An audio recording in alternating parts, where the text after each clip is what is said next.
Մայիսի 15-ին Ստամբուլում տեղի ունեցել Սևծովյան տնտեսական համագործակցության խորհրդարանական վեհաժողովի 25-ամյակի հանդիսավոր նիստը, որի ժամանակ ընդունվել է վեհաժողովի 25-ամյակի նվիրված հռչակագիր։ Թուրքիան հերթական անգամ փորձ է արել տնտեսական կառույցը տանել քաղաքականացման ճանապարհով։ Վեհաժողովի աշխատանքի մասին այսօր մանրամասներ են ներկայացրել Հայաստանի խորհրդարանի պատվիրակության անդամները։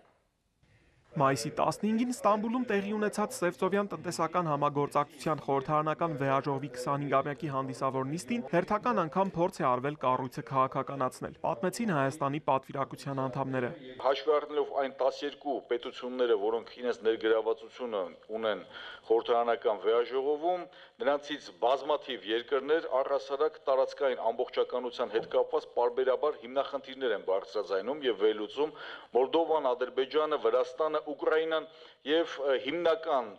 Թուրքիան միևնույն ժամանակ հիմնական սլաքները ուղղված են իհարկե Ռուսաստանի դեմ, Ռուսաստանի կողմից վարվող քաղաքականությանը, բայց բնականաբար առերեսվում ենք նաև մեր պետական եւ քաղաքական շահերի հետ։ Այս միջավայրն է եւ մթնոլորտն է իրականում տիրում խորհրդարանական վեհաժողովում եւ ըստ էության պատվիրակության կողմից բազմաթիվ անգամներ հնարավոր է եղել կանխել ամենատարբեր մեր համար անցանկալի զարգացումները, հայտարարությունների տեսքով եւ բանաձևերի տեսքով։ Թուրքական կողմը փորձում էր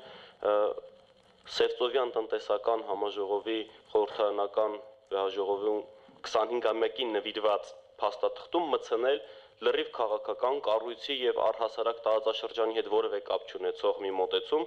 որը ոչ միայն կապված չէր այս ամենի հետ, այլև շատ խիստ միակողմանի գնահատականներ էր տալիս իսրայելա-պաղեստինյան հակամարտությանը։ Առաջիկայում նախատեսված է վեհաժողովի գլխավոր քարտուղարի ընտրությունը։ Անցկացման վայրը կարող է լինել կամ Հայաստանի, կամ Ադրբեջանի, կամ Բուլղարիայի մայրաքաղաքը։ Հայկական պատվիրակությունը շահագրգռված է, որ ընտրությունը Բաքվում չկազմակերպվի։ Սևծովյան տնտեսական համագործակցության խորհրդարանական վեհաժողովն իր ներկա պնակով տարբերվում է խորհրդարանական այլ վեհաժողովներից, ընդգծեց Հայաստանի պատվիրակության անդամ Վահե Էնֆիաջյանը։ Կենտրոնը գտնվում է Թուրքիայում Ստամբուլում։ Ամենամեծ ֆինանսական ներդրումները կառույցի գործունեության մեջ հենց Թուրքիայի կողմից է իրագործվում։ Ընդ որում գլխավոր քարտուղարը հանդիսանում է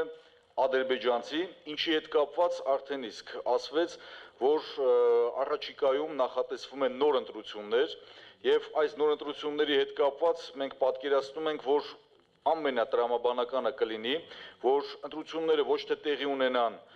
հաշվի առնելով նաև կոնֆլիկտային կողմերը Երևանում կամ Բաքվում տեղի չունենան, այլ տեղի ունենան Սոֆիայում, ամենաօպտիմալ եւ ռացիոնալ տարբերակը սա է լինում։ Ստամբուլում վեհաժողովի 25-ամյակին նվիրված հատուկ նիստի ընթացքում ընդունվել է հռչակագիր։ Ուկրաինան փորձել է հռչակագրում ներառել պետական սահմանների անխախտելիության եւ տարածքային ամբողջության վերաբերյալ դրույթներ։ Հայաստանը պնդել է, որ տնտեսական կազմակերպությունը չպետք է քաղաքականացվի։ Երկու կողմերի առաջարկներն էլ մերժվել են։ Հայաստանի պատվիրակության ղեկավար Գագիկ Մինասյանի խոսքով ընդունված հռչակագիրը հայկական պատվիրակության երազանքների փաստաթուղթը չէ, սակայն բալանսավորված է եւ զերծ է հայկական կողմի համար անընդունելի դրսեւորումներից։ Ահարոն Հայրապետյան, Ալեքսանդր Կիրոյան, Էպիկենտրոն։